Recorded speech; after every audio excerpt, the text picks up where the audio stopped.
Hi from Bugeye Guy. I want to show you this week what we've been working on. This is a customer's car, which is really gorgeous with this beautiful new Brazilian zebra wood wheel. It just looks so stunning.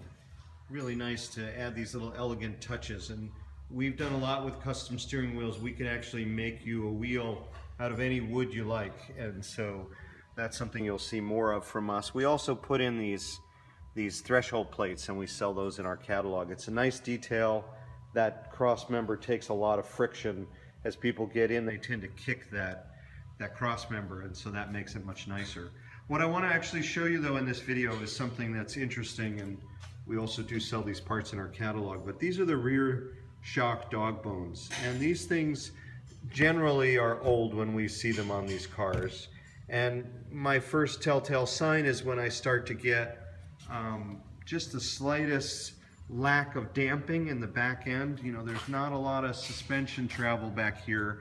There isn't a lot of weight, and it's difficult to really diagnose rear suspension issues because you don't have a big heavy back end of the car. But when you take these, when you disconnect these arms inside the car, this is the rear shock of course, and you move these arms, it's difficult for me to do with one hand in the camera, but this is meant to damp uniformly. And what happens is oftentimes the car is just basically going down the road in a very narrow range of throw.